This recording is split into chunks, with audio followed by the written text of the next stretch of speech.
So in this video, we are going to be talking about the most basic chemistry, starting out with atoms and talking about atomic structure. And so you may be wondering, why do I need to know this for A&P? Here's why you need to know this for A&P. Everything in our body is made up of atoms. There's a lot of chemistry that's going on in the human body, and you're going to need to have kind of a basic overall understanding of it in order to do well in A&P.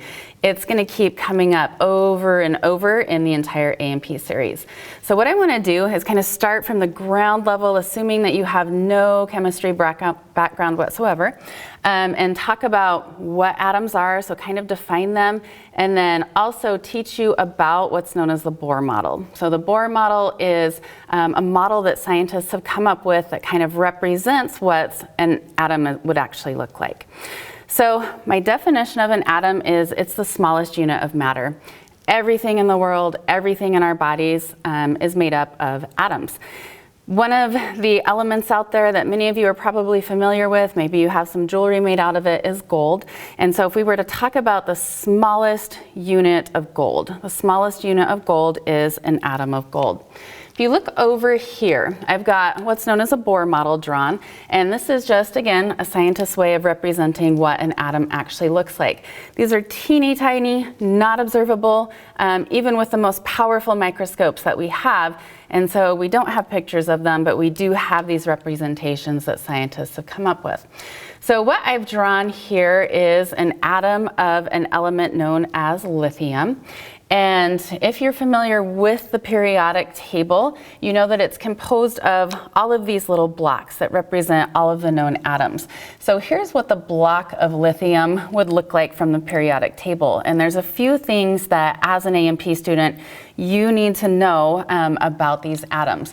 So the first of these is the periodic table gives the name, so this is lithium. But all of these atoms that are out there, all of these elements that are made up of atoms have chemical symbols. So the chemical symbol for lithium is Li, and that's often how you'll see it represented. There are some elements that are important to anatomy and physiology. So one of the things that we get from this block from the periodic table, another one of the things, is we get what's known as the atomic number. So the atomic number is always given in the upper corner. Sometimes it's the upper right, sometimes it's the upper left. It just kind of varies from periodic table to periodic table. But this is a super important number, something that you want to know, that you want to have an understanding of what it represents for anatomy and physiology. So you can see here that the atomic number for lithium is 3.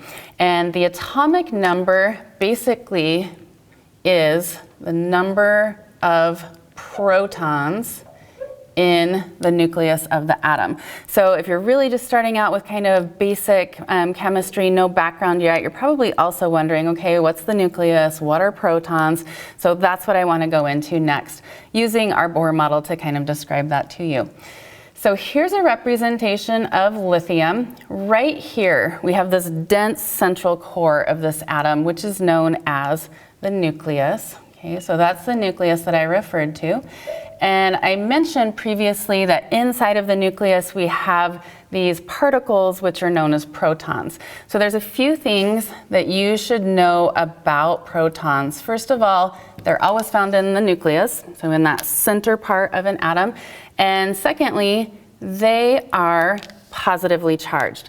So going back to that atomic number of 3, what we see with an atom of lithium is that there are 1, 2, 3 protons within the nucleus, and each one of those protons has a positive charge to it. Also found in the nucleus of atoms, we have what are known as neutrons. So they're in the nucleus, they don't have a charge to them, they're neutral, and we don't really worry about them so much in anatomy and physiology. And for that reason, I don't really typically draw them into my drawings. If you take chemistry classes, you'll definitely be more worried about those. But for the sake of A&P, we don't get into neutrons so much. But you should know that when they're present, they're in the nucleus and they're neutral. They don't have a charge. So the last subatomic particle, or teeny tiny particle that's there with the protons and neutrons working to make up an atom, is what's known as an electron. So electrons are not found in the nucleus. That's one thing that you should know about them. Instead, they're found in these little areas that surround the nucleus. So I've heard a lot of different names for these areas that surround the nucleus. Okay. I've heard them called electron shells.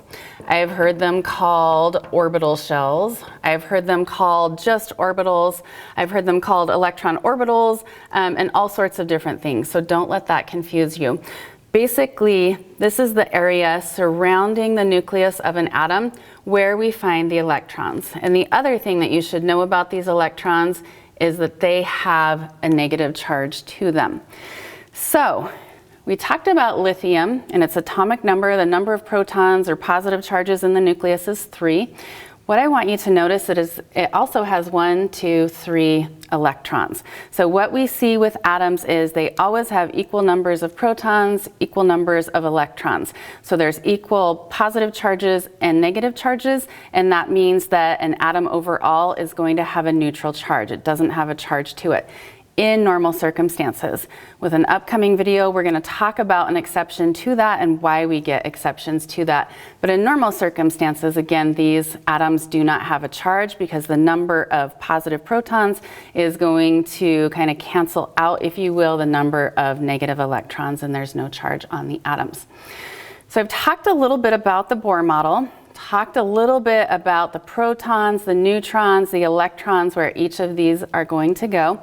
What I want you to do now is I want you to draw, okay, a Bohr model, or at least attempt it. And I'm going to give you a really simple one to get started with. So let's have you do an atom. Okay. Here's the atomic symbol of the atom. Here's its name. And here's that atomic number. So based on this information that you would get from the periodic table, what I want you to do is go ahead and pause this video and try to come up with a drawing, a Bohr model of a helium atom. And we're not going to worry about the neutrons because, again, they're not so important for A and P.